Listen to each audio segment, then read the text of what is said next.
Hi Mark, I'm Christine from NCUE Sophomore, and my student number is S0441004.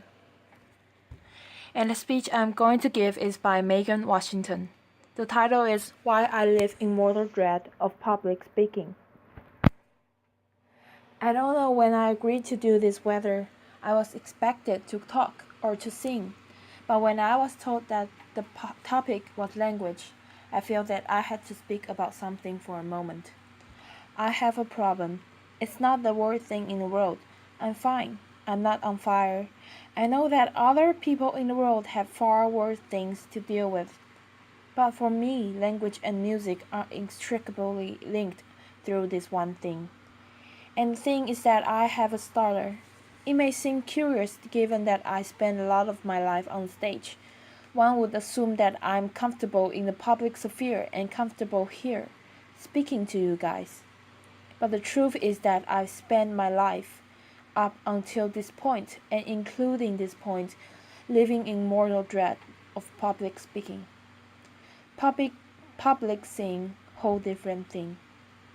Laughter. But we'll get to that in a moment. I've never really talked about it before so explicitly. I think that's because I've always lived in a hope that when I was a grown up, I wouldn't have one. I sort of lived with this idea that when I'm grown, I wouldn't have one. I will have to learn to speak French, and when I'm grown, I'll learn how to manage my money, and when I'm grown, I won't have a stutter, and then I'll be able to public speak, and maybe the prime minister, and some things possible, and laughter. So I can talk about it now because I've reached this point where, I'm 28. I'm pretty sure that I'm a grown up now, laughter, and I'm an adult woman who spends her life as a performer and a speech impediment. So I might as well come clean about it. There are some interesting angles to having a starter. For me, the worst thing that can happen is meeting another starter. Laughter. This happened to me in Hamburg when this guy we met and he said, "Hello, my name is Joe," and I say, "Oh, hello, my name is Meg." Imagine my horror when I realized he thought I was making fun of him. Laughter. People think I'm drinking all the time. Laughter. People think I've forgotten the name because I hesitate before saying it. And it is a very weird thing because proper nouns are the worst.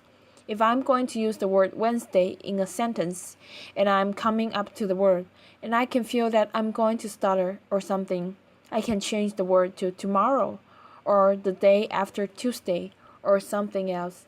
It's clunky, but you can get away with it because over time I've developed this loophole method of using speech where right at the last minute you change the thing and you trick your brain. But with people's name, you can't change them. Laughter. When I was singing a lot of jazz, I worked a lot with pianist whose name was Steve. As you can probably gather, S's and T's, together or independently, are my kryptonite. And I would have to introduce the band over this rolling vamp, and then when I got around to Steve, I would often find myself stuck on the and it's a bit awkward and uncomfortable, and it totally kills their vibe. So after a few sentences of this, Steve happily becomes Steve, and we got through it that way. Laughter. I've had a lot of free therapy, and a common form of treatment is to use this technique that's called smooth speech, which is where you almost sing everything you say.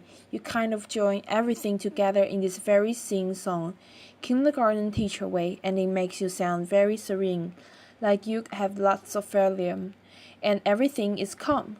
Laughter. That's not actually me, and I do use that. I do. I use it when I have to be on panel shows or when I have to do radio interviews. When the economy of airtime is paramount. Laughter. I get through it that way for my job.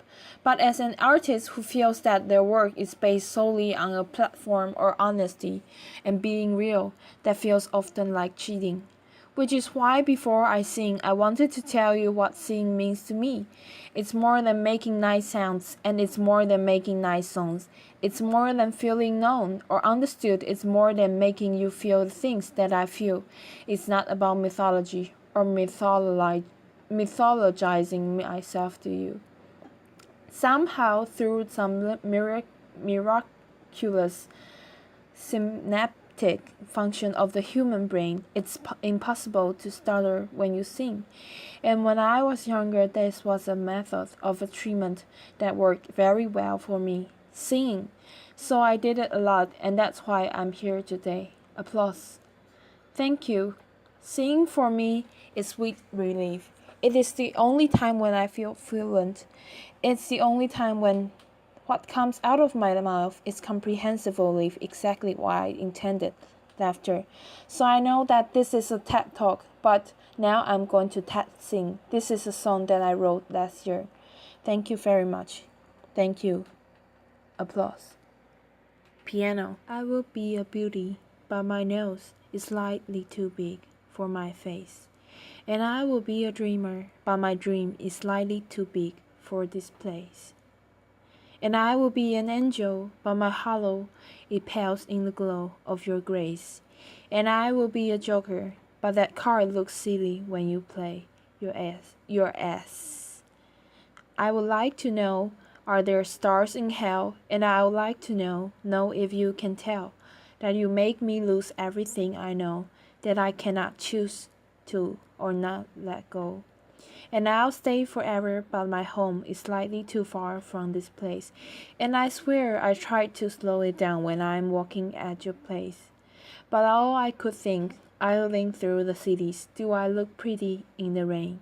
And I don't know how someone quite so lovely makes me feel ugly. So much the shame. And I'd like to know, are there stars in hell? And I'd like to know if you can tell, that you make me lose everything I know, that I cannot choose to or not let go. Thank you very much. Applause.